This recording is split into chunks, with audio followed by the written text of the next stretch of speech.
오늘 튜링 테스트부터 GPT까지 인공지능의 여정에 대해 발표하게 된 고윤성이라고 합니다.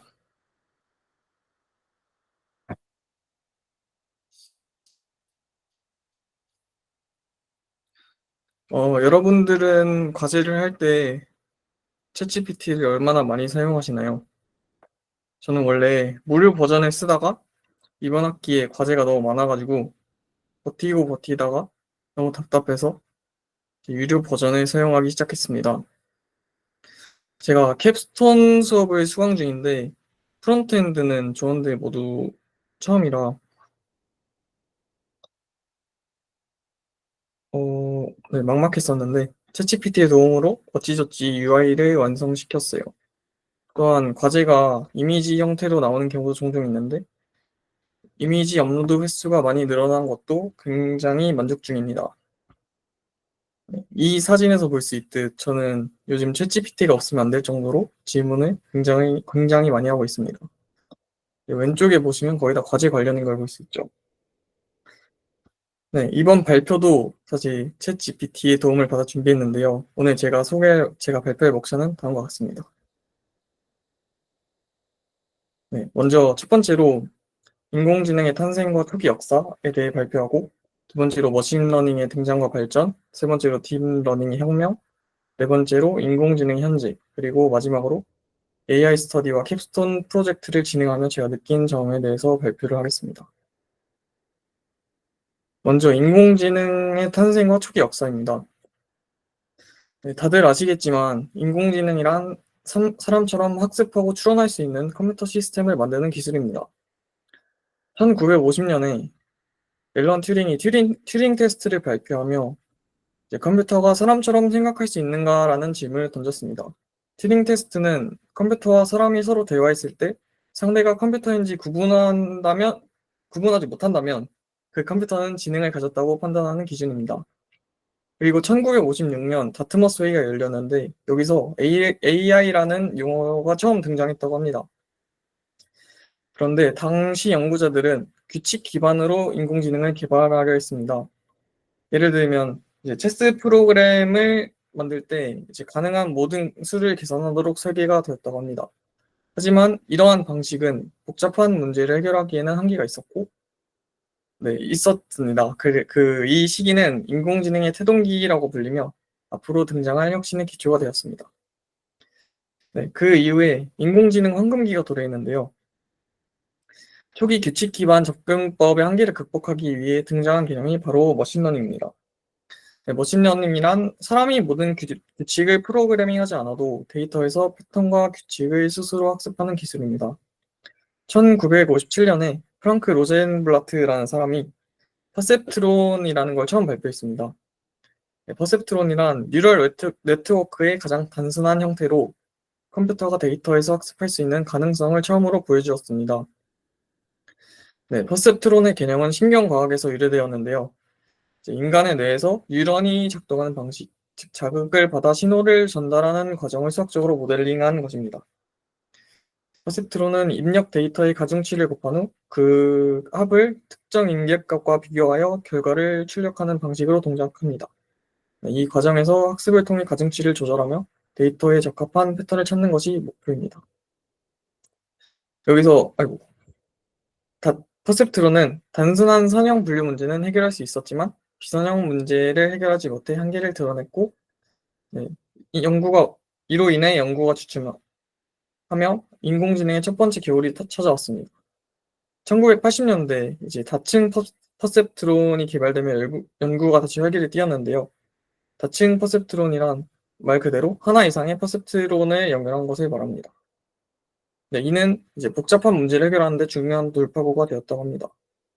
그리고 1990년대 효율적인 머신러닝 알고리즘이 등장했습니다. 네, 이 사진은 제가 스터디에서 필기한 내용인데요.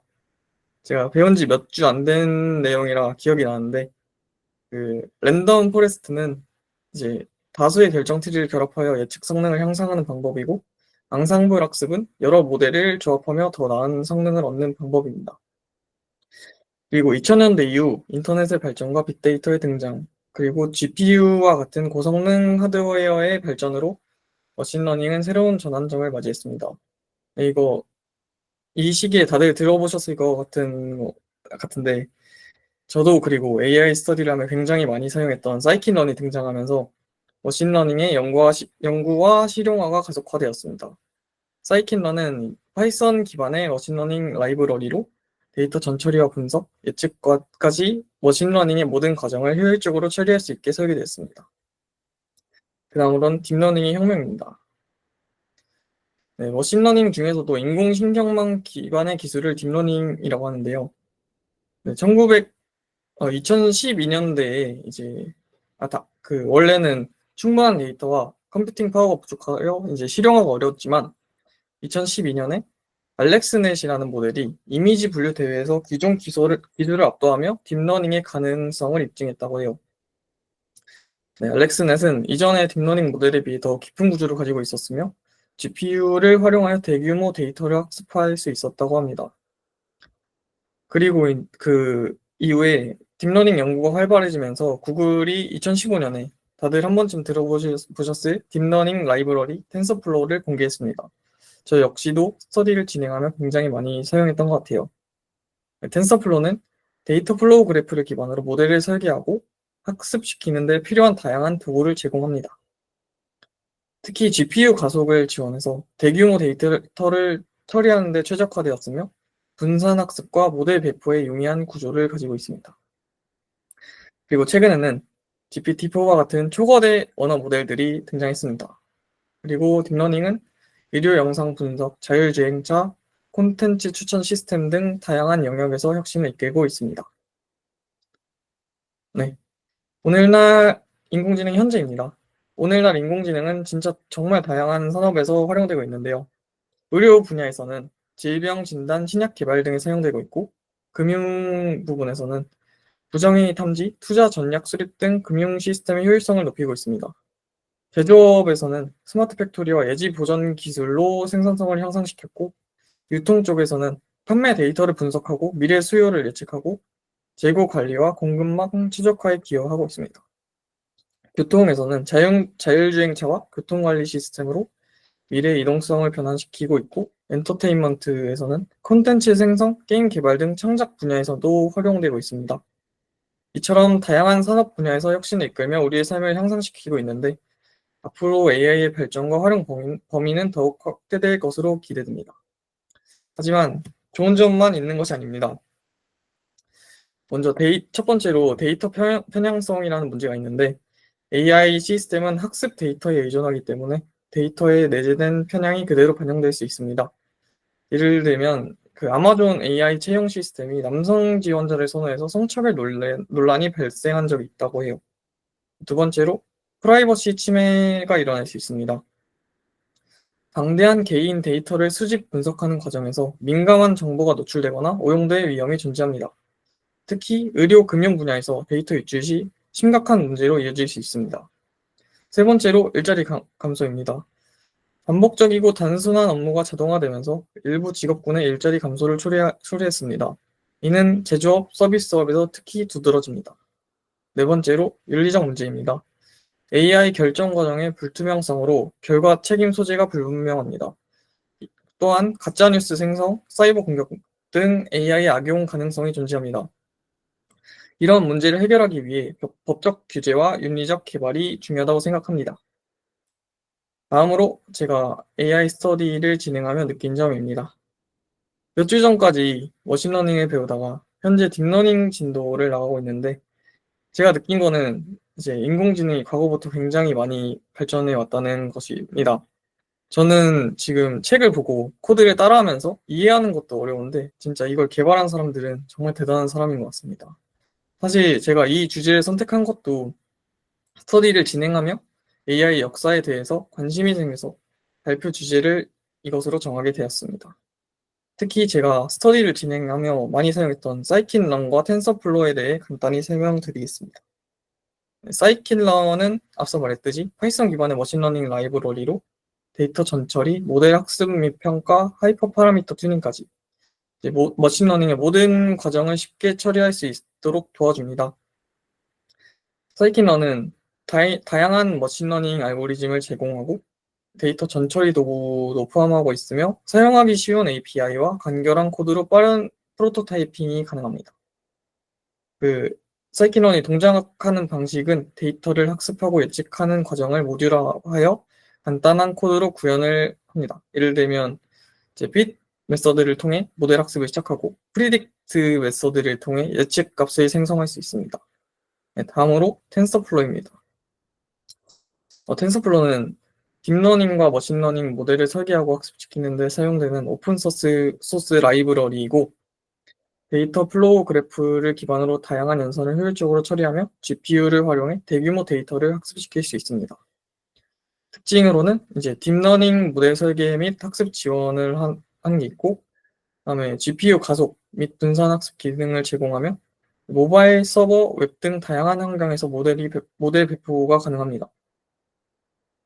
네, 저는 스터디를 진행하면서 사이킨런과 텐서플로우를 직접 사용해보고 이러한 도구들이 얼마나 효율적이고 강력한지를 깨닫게 되었는데요. 만약 이 두 개가 없었더라면 머신러닝과 딥러닝의 복잡한 과정을 학습하고 실습하는 데 훨씬 더 많은 시간이 걸렸을 것 같습니다. 네, 이런 도구들을 만든 개발자들의 노력과 이제 기술적 성과가 대단하다고 느꼈고, 저 또한 이러한 도구들을 활용해서 가치 있는 결과물을 만드는 개발자가 되고 싶다는 다짐을 하게 되었습니다. 다음으로 캡스톤 프로젝트를 진행하며 느낀 점입니다. 저는 현재 캡스톤 프로젝트에서 버추얼 인플루언서 기반 챗봇을 개발하고 있습니다.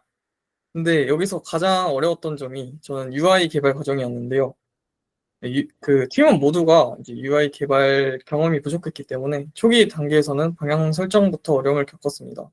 보시면 처음에는 진짜 초라했던 걸 보이시죠. 그 다음에 고양이 사진도 막 넣어보고 막 이제 버튼 이제 로고들도 막 원하는 위치로 안 가서 되게 어려웠었는데 이제 이때 챗GPT를 이때쯤에 결제를 해서 써서 이제 도움을 진짜 많이 받았던 것 같습니다.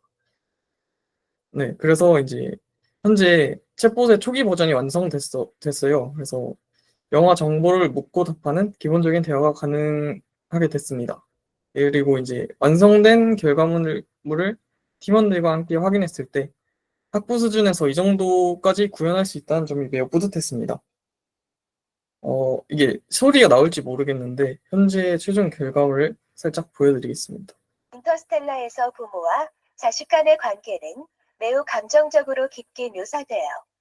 특히 주인공인 쿠퍼와 그의 딸 머피 간의 유대가 네, 이런 식으로 이제 나오게 구현이 됐습니다.